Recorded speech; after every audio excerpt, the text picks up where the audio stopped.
Welcome, everybody, back into Nerd Sesh. As always, I'm Carson Breber, and alongside me is Logan Camden. And today we are going to be breaking down both conference final series in the NBA, but we're going to start with what we just saw, the Denver Nuggets taking a 3-0 lead on the Los Angeles Lakers. Logan, is this team looking like the clear title frontrunner to you right now? I think they are my title frontrunner at this point, Carson. I mean, you can start with the unstoppable force that is Nikola Jokic. And I honestly thought this was a pretty poor Nikola Jokic game for most of it, Wasn't hitting shots early, but comes up big in the fourth quarter, man. But you look at the total construction of this roster, Carson, I just think talent-wise, they have to be the favorite just because of how many guys that they have that can get it done, man. Jokic, who is, I think the best player on planet Earth. We've talked about that time and time again, just has an unstoppable combination of playmaking and scoring, can score from everywhere on the court. And when he's on, man, you have to double team the guy. That's what makes him such a dangerous threat. He's great out of those situations. But I think the big thing and a big reason why we were big believers in the Nuggets before the playoffs started, why we never wavered really in having confidence in this team to have a chance of getting this done is you got a secondary guy like Jamal Murray. I mean, he's been elite. Now, I know he goes to sleep for 2 quarters in this game, but wow, man. I mean, at the drop of a hat, Jamal Murray is one shot away seeing it go through the hoop from turning it on, dude. 30, practically 30 in the first quarter, man. Getting it done from all 3 levels, out of the pick and roll, out of the mid-range, posting guys up, man. Getting a little floater going, tough shots. But I think it's also part of just the tough shot making that everybody has on this roster, from Jokic to Murray to MPJ to KCP to Bruce Brown. When there is a big shot to be hit in these big moments, I just trust the Nuggets to shoot it, right? Like, for example, like late in this game, LeBron kicks it to Schroeder in the corner or something. And I'm like, I don't know. It's not a great late game shot. I want LeBron going downhill. I want LeBron taking the shot or something. If that happens for the Nuggets late in games or at any point, I'm like, it's a good shot. You just have so many capable shot makers down this roster. You have so many guys who are versatile. KCP and Bruce Brown are elite role players and great defenders. It's such a loaded, talented roster that works so cohesively together. Everybody does their job. And I think the biggest thing just is the shot making, man. I don't think any team left in this field, and I feel stupid for not recognizing that from the start of these playoffs. Mm-hmm. I don't think any team has the caliber of shot making that this team does. And I don't mean just, we're getting catch and shoot threes. Jamal Murray can knock down the toughest of threes. Michael Porter Jr. can. You watch KCP in this game hit some big pull-up threes, man. There's just a different level of tough shot making that Denver has that has given them distinct advantages through these playoffs. I mean, I think that is what has propelled them through these playoffs more than anything else, is the fact that they have so many capable guys of hitting tough shots and hitting big looks. And an open KCP 3 late, an open Bruce Brown 3 late, I'm not mad at. Those are good shots in the flow of this Nuggets offense. And so I think they're the most talented team probably left in the field with their caliber of star guys that I trust. And then I just think they have more shot makers, man, and they work cohesively together. They play great defense. And again, man, I think one of the biggest things is that the Nuggets did this all season long, Carson. They have the continuity edge that we've touched on so long.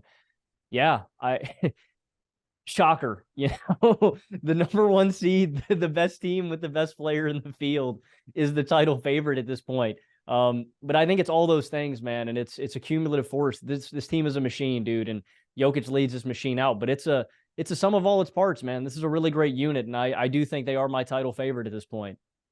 They are a machine. I mean, that's the perfect way to put it. They just hum, and they are so much more consistently great than any other team that was ever in this field. And that's why I said before the Western Conference Finals that I thought they were the best team. The highs that we see from Boston and that we saw from LA in those first 2 rounds could be extremely impressive, but both teams were very susceptible to at times shooting themselves in the foot, to falling into their worst tendencies. And Denver always played up to expectations, and it's because they have the best offense in basketball. And there's the old adage, defense wins championships.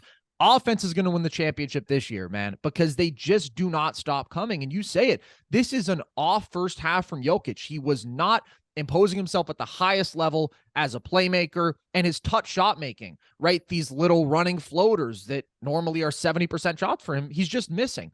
But when you have Jamal Murray, who you can turn to for 30 points, it's a completely game-changing dynamic. And I think you hit on a huge point. It is the level of pure shot making that elevates Jokic's value even further because he is capable of making any pass in the book, right? But when a guy is just going to dig in that little bit for help on Jokic out of the post, and he can kick it right back out to KCP, who is going to make that shot against a closeout. Like, yeah, there's a sliver of a window, but you got to be a good shooter to make that with a 40+% clip, and that's what KCP does consistently. The handoffs for NPJ, the actions off screen for him.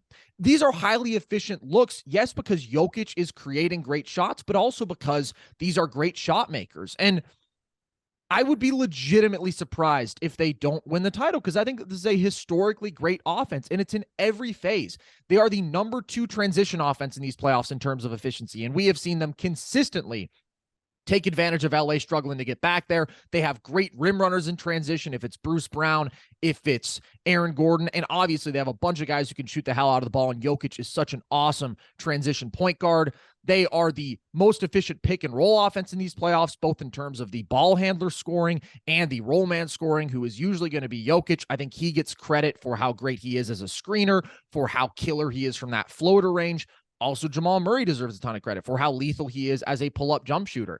They are the number 2 post-up offense in these playoffs in terms of efficiency because Jokic is the best post scorer in the league. And it was so remarkable how many people were outraged when I said coming into this matchup that Anthony Davis is the best defensive player alive, but I don't really know that he can take away what Jokic does, right? Because as I've said so many times before, he is the best touch shot maker in the paint we have ever seen. He shot 66% on hooks this year, 69% on floaters. And there is no amount of length that can consistently take those shots away. I mean, 80's forced him to miss a couple more than usual in this series, but when push comes to shove, AD in single coverage against Jokic hasn't been their best option. Their best option has been using AD as that roamer in help because no one can cover him one-on-one. And in that stretch in the early fourth quarter where AD came out and they were playing small ball with Rui at the 5, I mean, Jokic could have gotten a great shot every single possession because if you don't have that level of helper, it's over. It's over every single time, and he's the best passing big man that we've ever seen.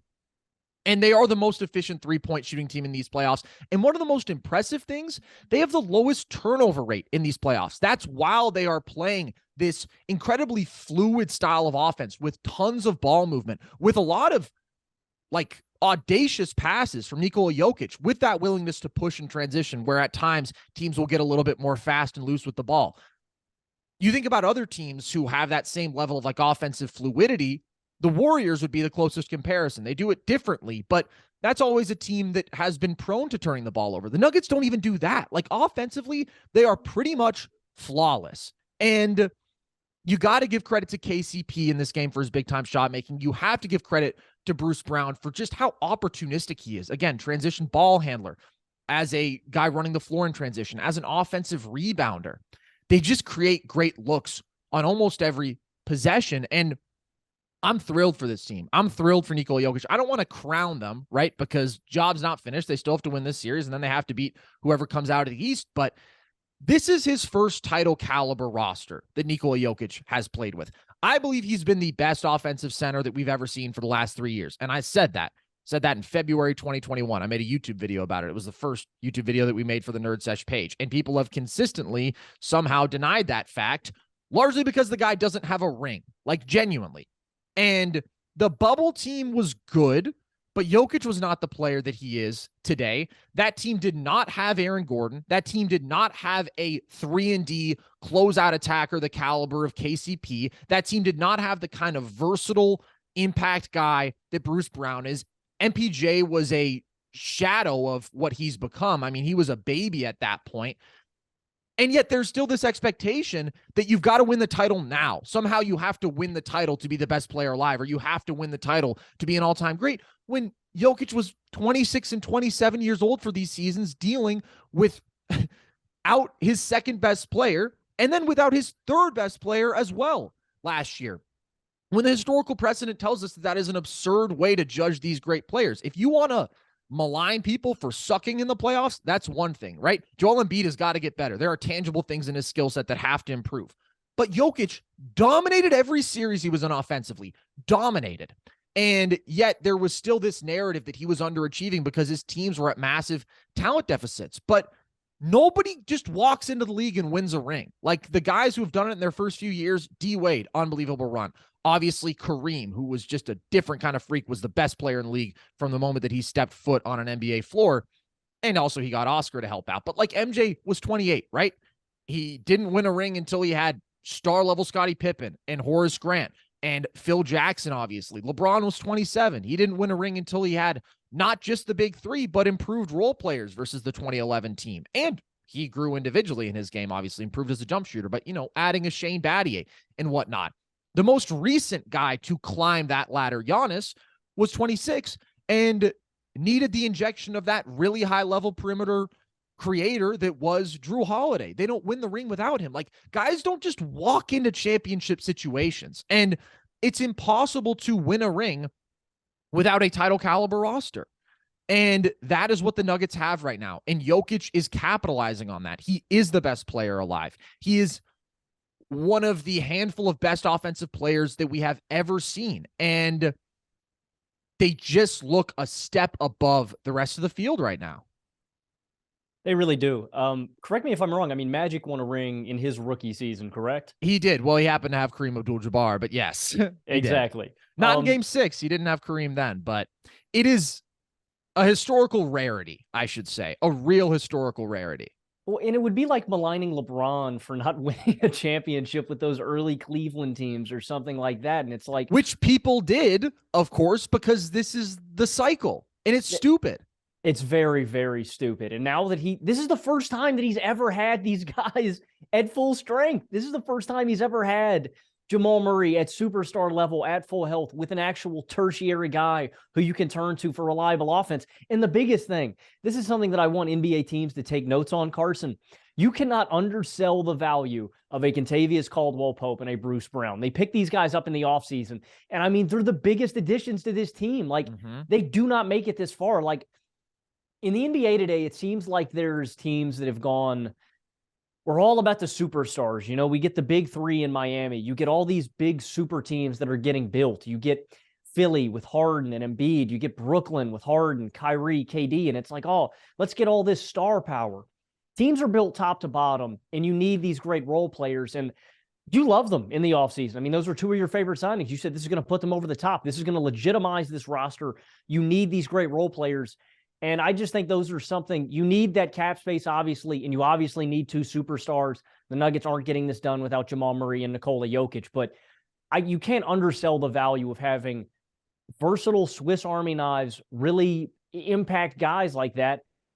And they're a huge part of this component as well. I don't want to understate that too, man. It takes a team to win a title. It doesn't take two guys. You need to build out an entire roster, and Denver made championship moves this offseason that have set them up for this, where we're at.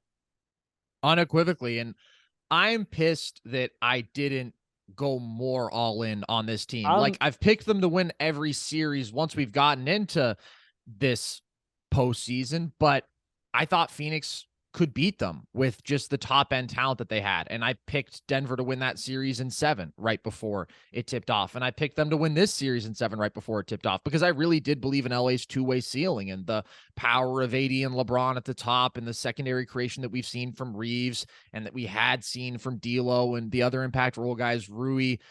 I thought LA was really, really good, but this is showing us that consistent greatness can be the deciding factor, because I mean, that's what you look at in all 3 of these series, in all of these games. Like, Phoenix could have games 3 and game 4 where Katie and Book are reaching unbelievable levels as pull-up jump shooters. But Denver is still right in those games because they just don't stop creating good shots. And there have been stretches in this series where, all right, LA starts firing and they're super engaged defensively and their shot making is there, but never for 4 quarters at the level that we've seen from Denver, and never with the just variety of guys who are ready to step up that we have seen with Denver consistently.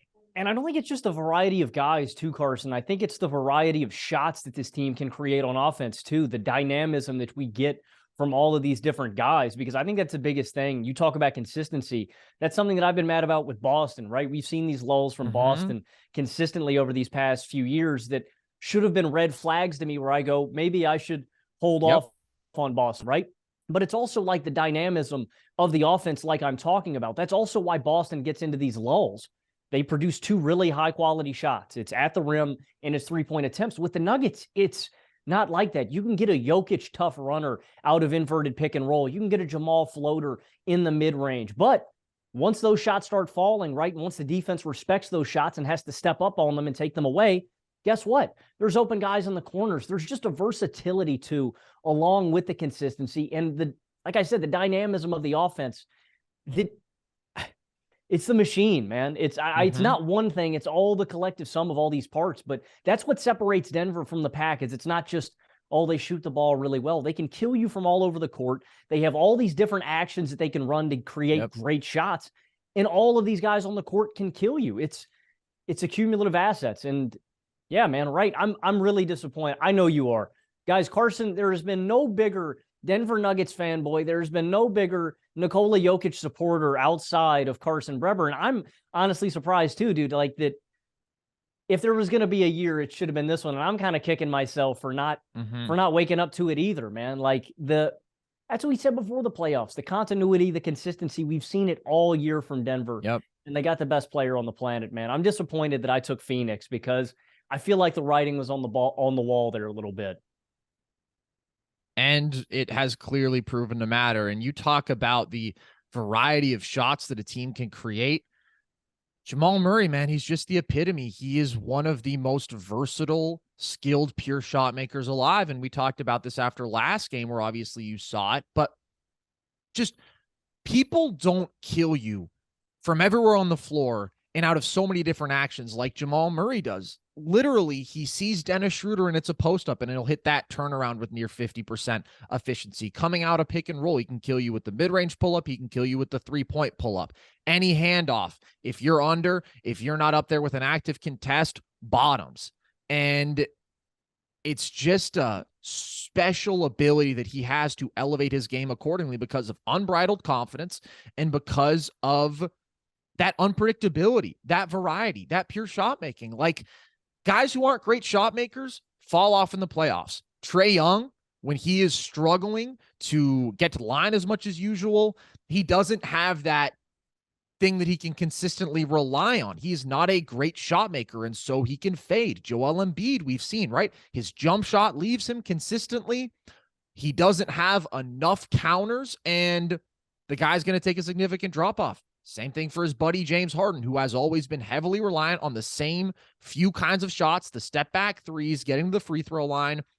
And when those things leave him, you fade away. And that doesn't happen to Jamal. And that's not to say that he is great every single game, but he has definitely cut down on the real off nights, because a few years ago, that bubble run, he was amazing, but he was prone to having his single digits games. And there were still a few of those in this regular season. These playoffs, though, man, he has been pretty consistently great. I mean, he's dropping 28 a night on 41% from deep. And I tweeted this today. I thought he was going to get his 6th in this game, but he already has 5 40-point games in his playoff career. He's been there 3 times, Logan. Dirk, D. Wade had 7 each in their careers. Like, Jamal Murray is asking for his respect, and somehow people are still denying it to him. Pure shot making matters. And the 2 times that these guys have had even good rosters around them, Murray and Jokic, they have looked like they belong in the conversation for best duo on the planet. They are certainly better now than they were in 2020. Their supporting cast is certainly better. They've been to the conference finals both times, and now I think that they are the deserved title favorite. So on the flip side of this, LA goes down 3-0. What did you feel like went wrong for them? How are you feeling about this team, what you've seen? You know, I think the biggest thing was late game execution. The one in the third quarter, this team, you put it in the group chat, I mean, eloquently, they had to win the non-Jokic minutes. That's been a big key for any team playing Nikola Jokic. This team is undersized, outmanned. They don't have a go-to, offensive guy if Jamal Murray's not out there. No, Jamal was, but they're just undersized. There's a lack of dynamism that isn't there when Jokic isn't out there. Like, you have to destroy the Nuggets in those non-Jokic minutes, you have to take the lead. And then I thought it was a misstep that, one, they don't win those minutes. When we go into the fourth quarter, there's not AD. You're still undersized. LeBron comes off the floor for a little bit. And in the second half as a whole, I'm not playing D'Angelo Russell. The best lineup that this team has had is Roy Hachimura, Dennis Schroeder, Austin Reeves, LeBron, and Anthony Davis.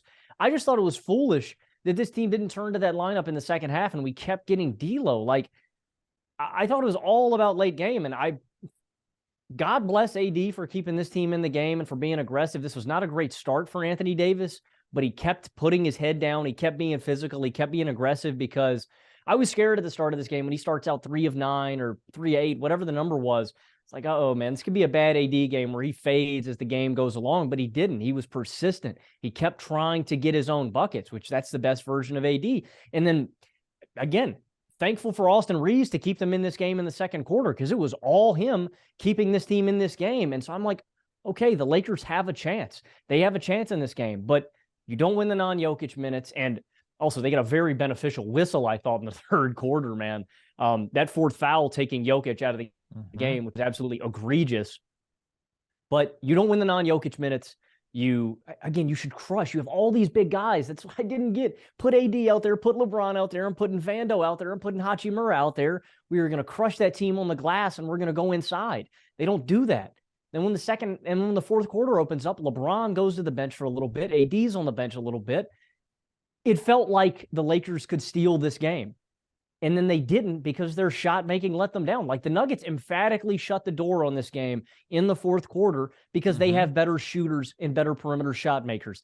That's what it came down to. When LeBron didn't want to take the rock and go to the hole in the fourth, when AD didn't want to be physical and take the ball and go down there, when I wanted them to turn to their 2 stars, that's what you do. They kicked it to role players and they missed shots. The Nuggets role players didn't. That's why they shut the door. I thought it was late game execution. I thought it was a little passivity by LeBron and AD, and them not absolutely torching non-Jokic minutes. Those are my biggest issues in this game. And then, of course, on the whole, you got to get more from D'Angelo Russell. If he's going to play that much, I mean, you got to hit shots, dude. Like, that's big. But to me, this was a very winnable game for the Lakers late, and I thought it came down to some pretty poor execution in the second half.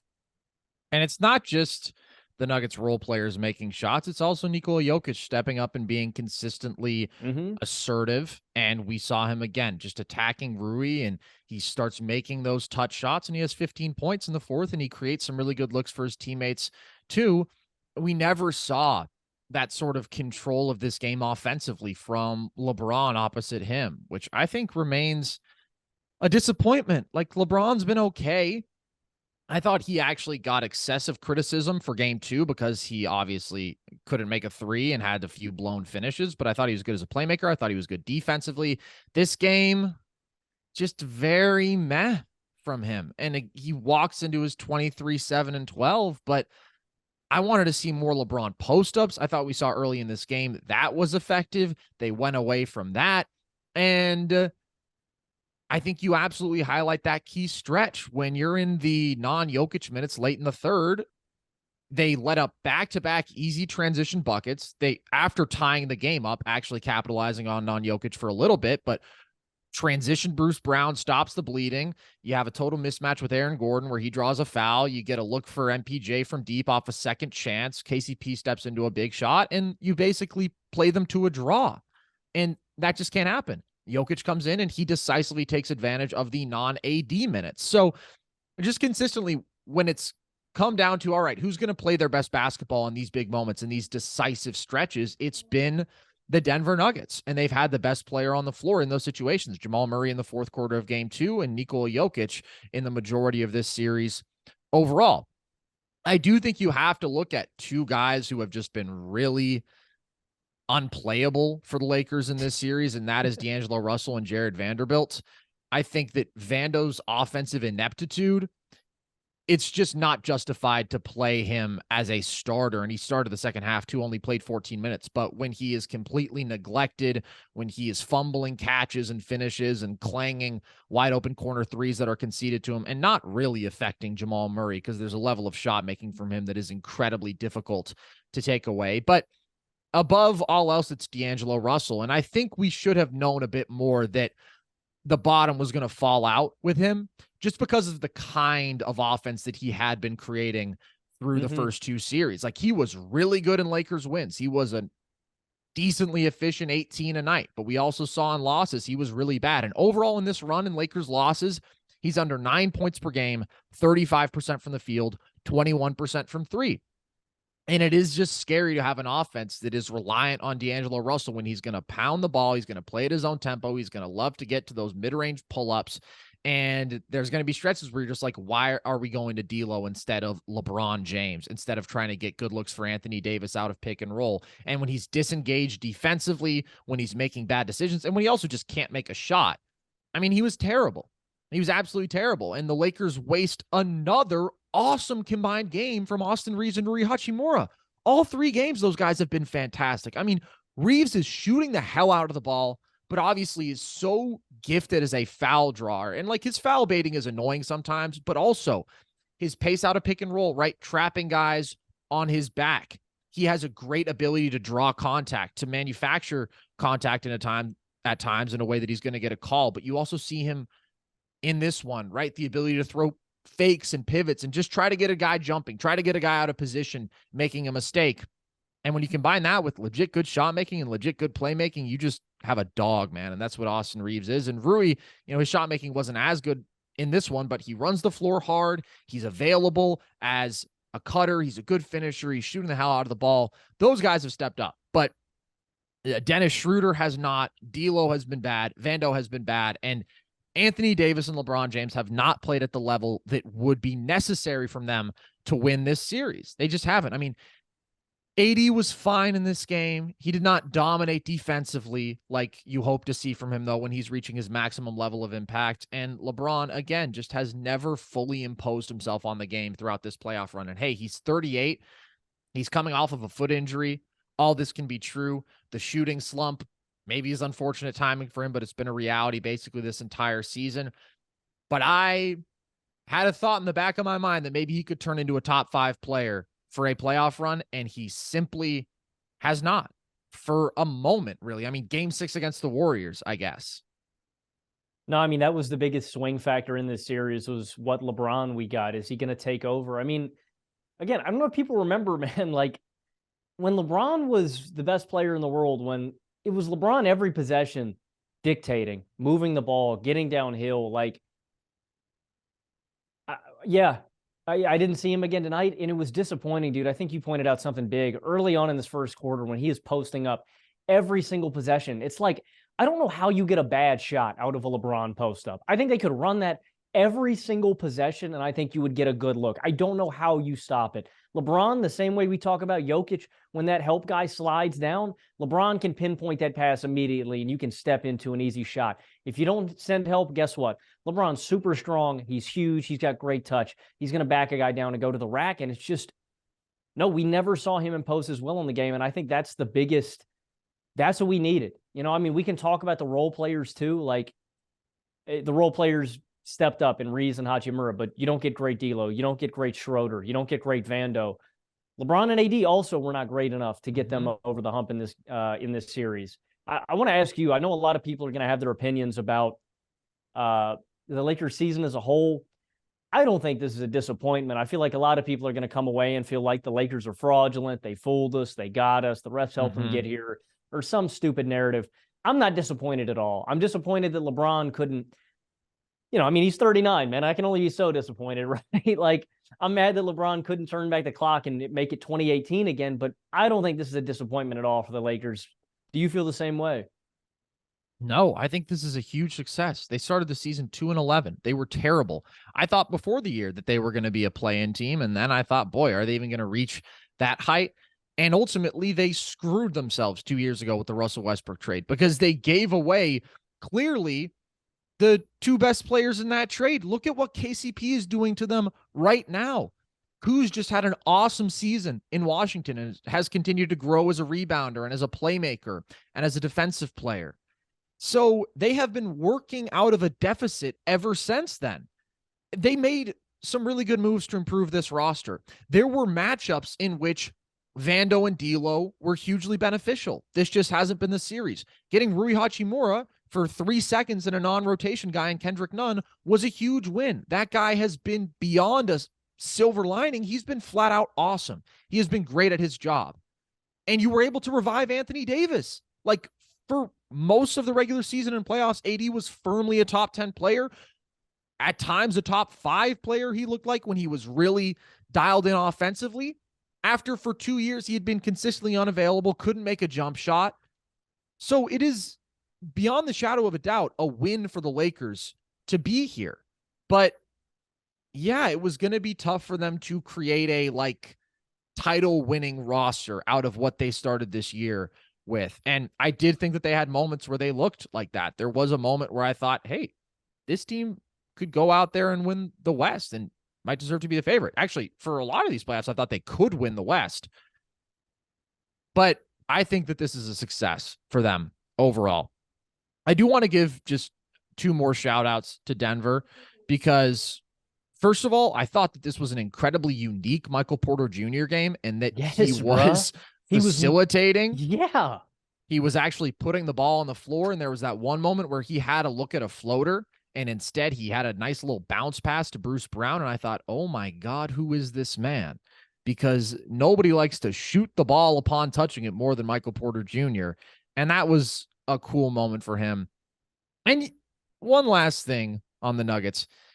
Listen, you called me a fanboy earlier, a Jokic fanboy. I've been an advocate, okay? A firm advocate. But I don't think anything that I've ever said has been excessive, has been based in anything other than what I am seeing on the basketball court every night that this guy plays. And really, the reality is that I was just pointing something out that for some reason everybody else has vehemently denied. The reality that this guy is one of the greatest players we've ever seen, the greatest offensive big man ever. And I think what this entire run has exposed is how few people have even watched this guy. Like the way people talked about AD going to eat him alive because of the bubble. Lisa Salters, it's not her job to analyze the game, but this is an NBA TV personality who came out and said it was her first time seeing this guy.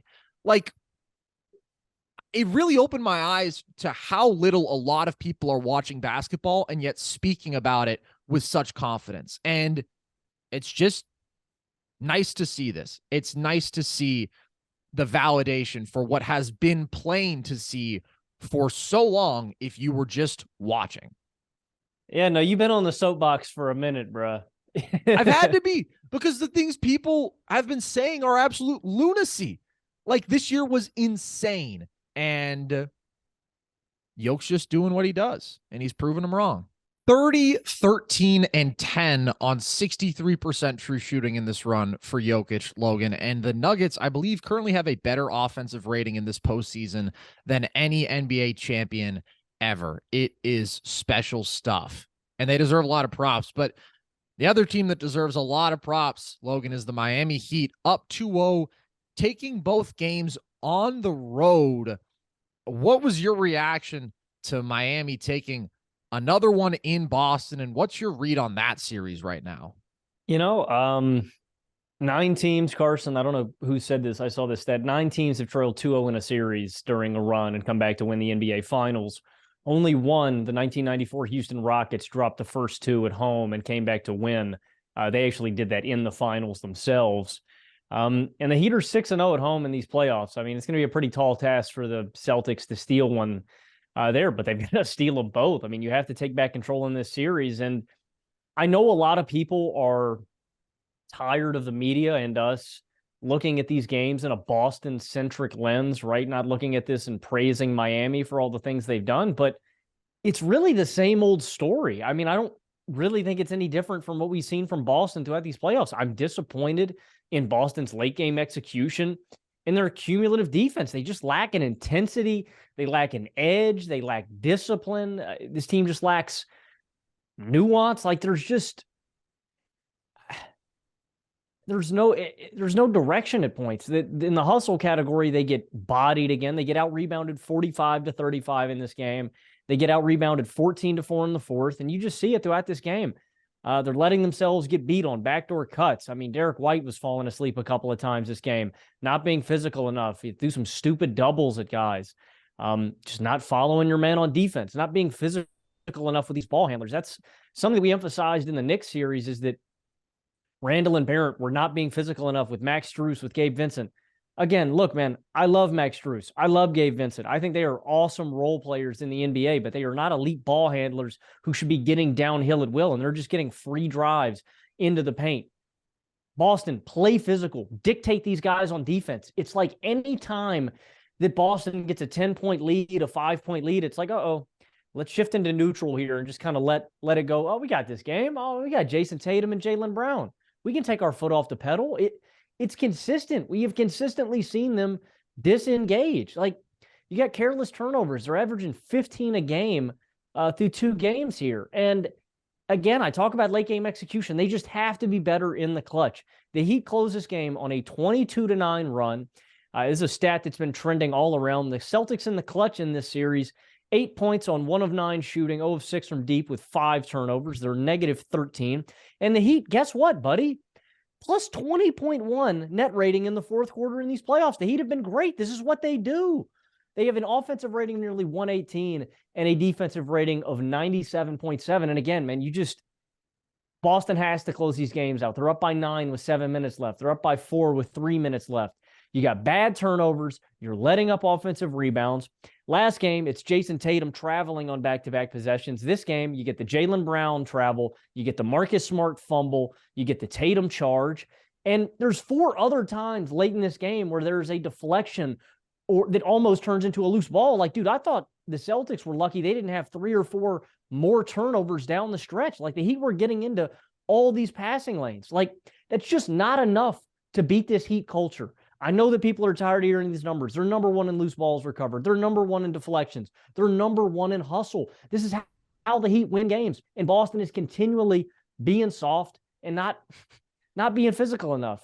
Point blank, they also have to shoot better. The C's are shooting 31% from deep in the first 2 games. Brown is 2 of 13.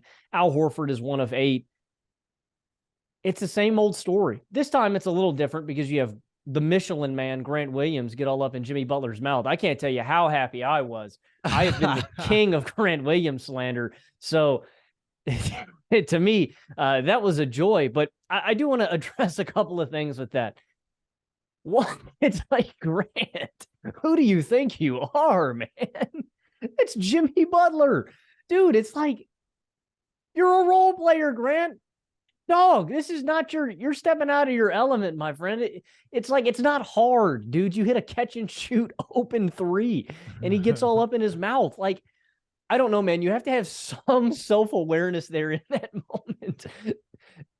I don't think that really dictated or changed the momentum or the flow of the game. Like, this is just what Boston does in the clutch. This is just what Miami does in the clutch. But there's a lack of self-awareness there that cracks me up. I do think, though, man, late in this game, you get like 4 or 5 straight possessions with Grant Williams on Jimmy Butler. And I think it was Stan Van Gundy. I think Stan called Grant Williams a great defender. And I'm like, hold your horses there, Stan. I don't know about great defender. Yeah, like, he can definitely guard guys. He can stand there. I think that's a little overzealous, but I don't get why you're putting Grant on Jimmy. Give me Tatum. Give me JB. Give me somebody who's just going to be a better matchup. So, look, man, big credit to Caleb Martin in this game. He did a lot of great little things. He shot the hell out of the ball, attacking closeouts, being physical, getting downhill. Big credit to Bam Adebayo. Great, I thought, a passing clinic in this game. Mm-hmm. Again, being aggressive in the mid-range when they gave him shots. Big credit to Jimmy Butler for doing his thing, but the Celtics can't hit open shots. They got completely out-hustled again. Mazzulla gets utterly out-coached again. Let me not burn a timeout. Let me let the Heat go on a little run here. The Celtics can't operate down the stretch, and their defense was soft as hell again tonight. I know people are tired of us looking at this from the Boston-centric lens, but I think that's where you have to start with it, because they have consistently let us down throughout these playoffs when I know that they can be better than this. I know that their ceiling is better than this suggests, but they certainly haven't shown it, and they've consistently done this in playoffs previous, and they once again have done it in these playoffs. I feel bad for Celtics fans, man. I mean, you could not have had, Carson, these playoffs handed to you on a bigger silver platter. The number 1 seed Milwaukee Bucks get eliminated by Jimmy in the first round. In that first round, the Heat lose two critical players that we thought were going to be really important to the Heat making a deep playoff run. They lose Victor Oladipo. They lose their second leading scorer and playmaker and perimeter initiator in Tyler Hero. Like, this is, you couldn't have, before these playoffs started, you couldn't have painted an easier path to the finals for Boston. And yet again, here we are being let down. I'm pissed, man. I'm pissed at the Celtics. I'm really disappointed because I know they're better than this, man. But they're showing me that they're not. I think there is very much a duality to this, which is that both teams are being the most themselves they could be. Like, yeah, Boston is failing in the areas that are prone to killing them. You mentioned how terrible the execution late in this one was, and it's a lack of offensive direction. You have just like a discipline mistake, Horford fouling on that offensive rebound attempt. You just hand Max Strus free throws. Tatum starts heavily relying on the three ball. All these things do come together, but it's also the Heat doing Heat stuff. And they continue to out-execute Boston. They continue to trounce them in the effort categories. +5 on the offensive glass in this one. 5 fewer turnovers, just consistently sharper. We saw Spo rattle them with that zone and the inconsistency of whatever look they were getting. The second quarter and the fourth quarter was where they really ramped up that zone. Did not run it much at all in the first or third quarters. And the Heat have a +19 point differential in those 2 quarters. And I thought that we saw them give Jayson Tatum some trouble with a lot of the traps they were throwing. And sometimes he handled them well and was able to get a hockey assist, get it out to a short roller who could swing to the corner, or just kick it to a shooter who would step into a three. But it wasn't great offense, and he was liable to make mistakes facing those coverages. But bottom line, you have to give credit to the number of guys who can step up in any game for the Miami Heat. Caleb Martin has been so good in this run. Like over 12 a night on 40% from deep, 75% on twos. And that's been one thing that has really stood out to me is some of his finishing in traffic in this playoff run has been sensational. He's over 77% inside of 5 feet in these playoffs. That's versus 63% in the regular season while he's shooting the hell out of the ball and is constantly making hustle plays. I mean, 3 offensive boards in this one, high IQ plays offensively, cutting, like just an all-around winning impact player who gets neglected, who maybe gets pushed to the side in situations other than Miami where he is now thriving. Duncan Robinson coming off of left bench for 2 years.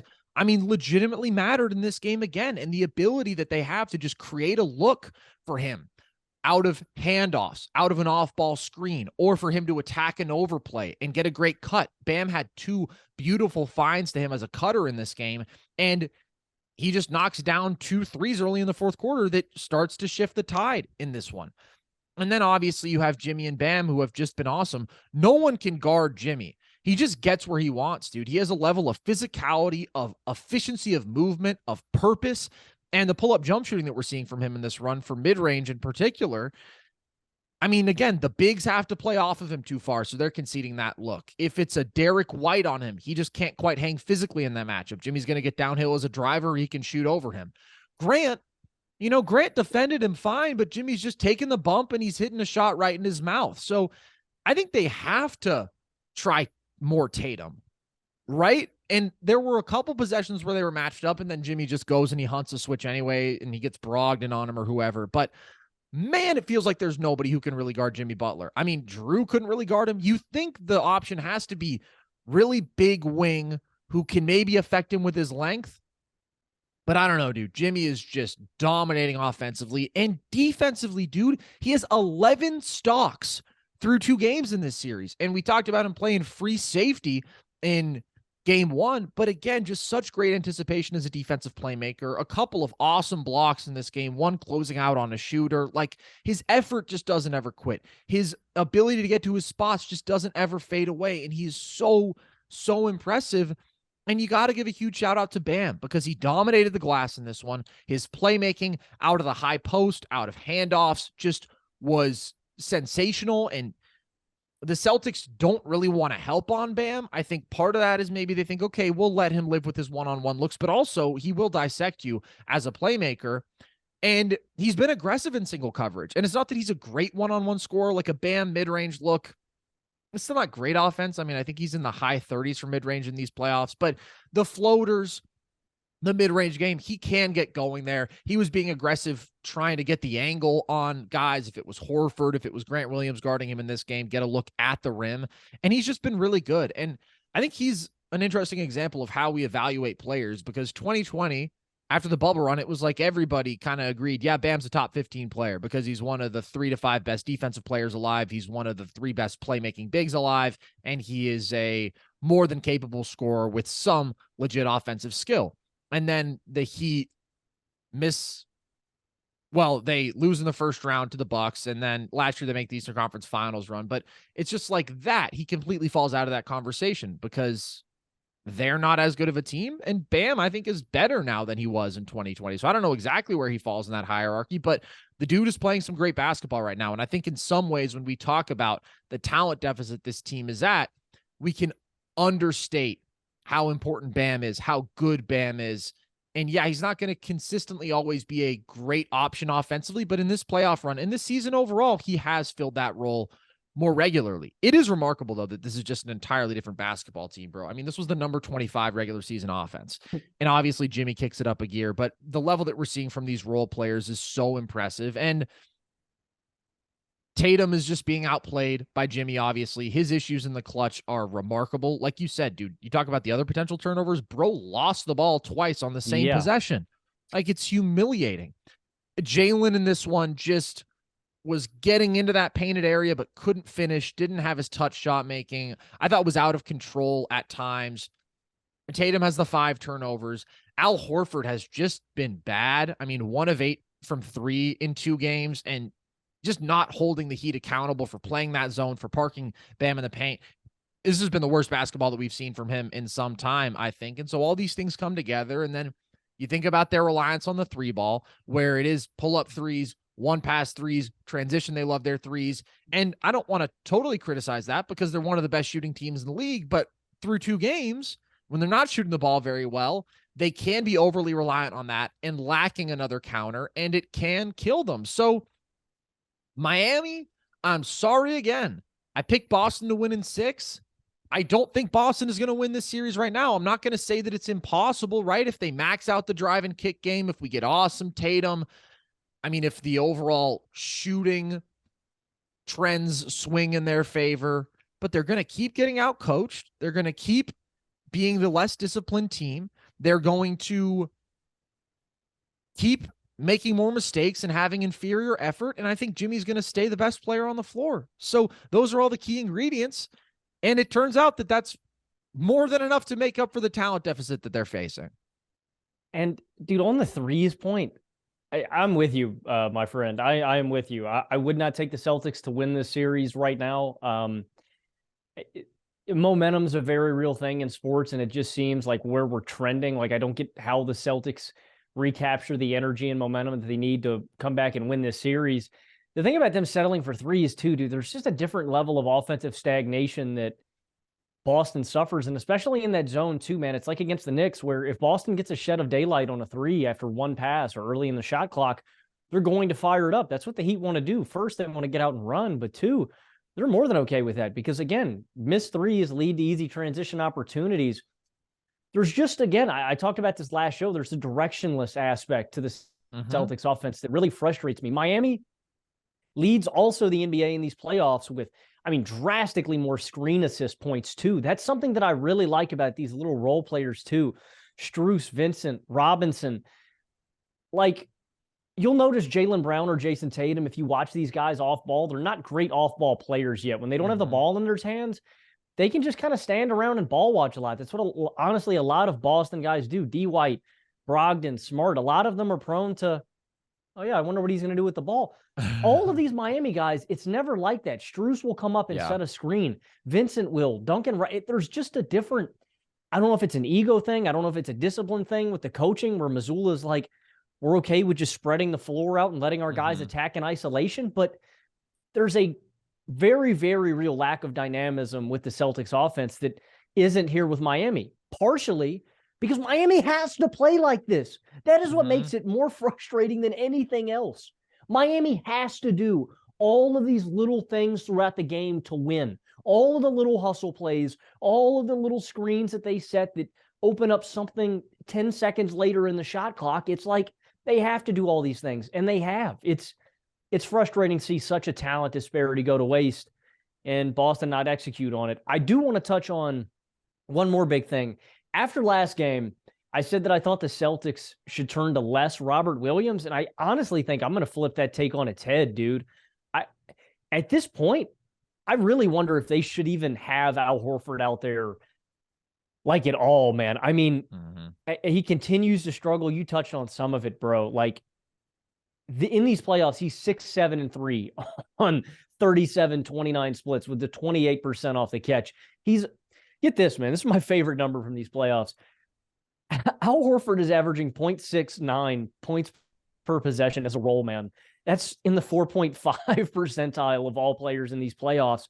And the issue, too, is that Horford's a guy that likes to run drop. He doesn't like to switch onto the perimeter on guys. So he's, again, conceding a lot of these pull-up shots, a lot of these mid-range shots. Like, I thought this was a much better game from Robert Williams, if I'm being honest. Now, that's the one advantage that Horford does have, is that you should have a little more spacing where Bam is going to stay attached to him in the corner. But again, Horford's not making the pay. Like, Bam's down there more in the paint when Rob is out there. But I don't think it's that big of a difference. You saw a lot in this game, the high pick and roll with Robert Williams, forcing that switch on to Bam. That's why I think you can play Rob. If you run that high pick and roll, you get Bam to switch out to the perimeter. You've got a mismatch on the inside with Robert Williams and a much smaller guy. Rob has been great at finishing in these playoffs, and I think that's something that he can take advantage of. And he had some big-time defensive playmaking spurts here, too. A couple big blocks on Jimmy Butler. He has a steal. And there are a few lapses where he doesn't step up on a guy, but I thought he was a lot more willing to step out on the perimeter and challenge shots, too. So I don't know what you do, because I do think you need both of these guys for rebounding, right? The Celtics still get crushed on the boards. But look, man, this is courtesy of one of the Heat guys on Twitter, John Jablanca. Just Robert Williams and no Horford in this game. 19 minutes. The Celtics are plus 13 in those minutes. They score 54 points on 37 possessions. Like, I just don't like having this big of an offensive liability on the floor, man. Al Horford has quite literally been a zero on these playoffs. And again, there's advantages to all these different lineups. There's pros and cons, but Robert's a better defender. He's a more willing, switchable guy. Horford is going to run more drop. I don't really see many advantages to having him out there, man. And Rob impressed me in this game. He played a lot better than he did in game one. And so I wonder if that's an adjustment they should look to, man. I'm really disappointed, dude. I mean, if Al Horford could genuinely be swinging games, dude. That's how bad he's shooting in these playoffs. Like, the Celtics certainly could have won a few more games if he was just knocking down shots. But I think that's something they should explore, man. A little more Rob, a little less Al. Maybe even, and I cannot believe I'm saying this considering my track record, maybe play Grant. Maybe play more Grant Williams instead of Al Horford, man. I don't know, dude. Grant played a lot, dude. He, like 26 minutes in this game? Yeah. I don't know, man. Al's got to shoot the ball better. He has been a complete and utter zero. And 2 minutes, like, when he rolls to the rack, if it's not a clean paint, he's just kicking it back out and resetting the offense, man. He's just a zero. And Horford's got to be better, man. He's been a massive, massive letdown in these playoffs. I thought actually Rob Williams played well in game one. I just thought it was such an unfortunate matchup for him because of his inability to space the floor that Horford was going to be the better counter to Bam being parked in the paint. But yeah, if Horford can't make a shot, then give me the better roll man, give me the better finisher, which is what Rob Williams is. They're in trouble, dude, and they are on the verge of a real kumbaya moment, a real moment of reflection where you have to wonder, all right, does this Tatum Brown pairing work? And I think that legitimately makes sense, because when you've built a team around these two wings who are going to dictate your late game offense, who are not great playmakers, who can become reliant on the perimeter jump shooting, which they're not great at. Neither of them are great pull-up jump shooters consistently. I mean, they're the most talented team in the league. You said it's Denver. It's not. Denver's the best team in the league. Boston is the most talented team in the league. They put a great guard core around these guys. The bigs aren't Horford's been bad, but, he's had some really good moments in this season still. He did a great job on Embiid, obviously. They should be winning titles based on talent if these series were played on paper, but they're not going to. And that's a conversation we can have if things turn a little bit further south even. But the last thing I just want to say is, anybody over these last few days who has tweeted about how the NBA is going to hate a Nuggets Heat finals and the ratings are going to be terrible and Adam Silver do something, why do you care at all? Like, I cannot believe how many people are talking about this. Like, bro, do you think that you're a Disney exec? Are you working for Nielsen? What do you care? The league is going to be fine. This isn't 1980. They're not on tape delay. They don't need Magic and Larry to come in. Shut up. Enjoy good basketball. Do you enjoy good basketball? Because the Heat and the Nuggets are playing the best basketball in the league right now. They have awesome players who deserve to be rewarded with opportunities like this. They are the most consistently dialed in, the most consistently good teams in the field. And I really, really don't care if somebody who doesn't like basketball that much, but is a LeBron super fan or whatever, is watching. It doesn't matter. It really doesn't matter. I don't know about you. I mean, I'm pretty fired up at the prospect of a Miami-Denver matchup. Of course I'm fired up because I love basketball. I don't love TV ratings. I don't love numbers. It's weird. And a lot of you guys are really freaking me out with how much you will talk about anything other than great basketball players who aren't LeBron James or a member of the Boston Celtics. All right. On that note, we're done here. Game 3, Miami-Boston coming up. Do or die spot for Boston, and Nuggets-Lakers, I think, is over. The Lakers very well might take game 4, but you're not coming back from 3-0 down against a team that is flat out better than you and has home court. So if you guys enjoyed this one, the good news is you can find our shows on YouTube, on the Volume YouTube page. You can also listen to the podcast across all audio platforms. You can find us on social media, TikTok at NerdSesh. That's where we're most consistent. We do a lot of trivia there. You can also find us on Instagram, same handle, and Twitter at @nerd_session. If you want to just talk basketball with us, you can join our Discord. That is at the link tree in any of our bios across social media. So with that, as always, appreciate you guys. Hope you've been enjoying the basketball because we sure have. I've been Carson Brabber. I've been Logan Camden. And this was Nerd Sesh.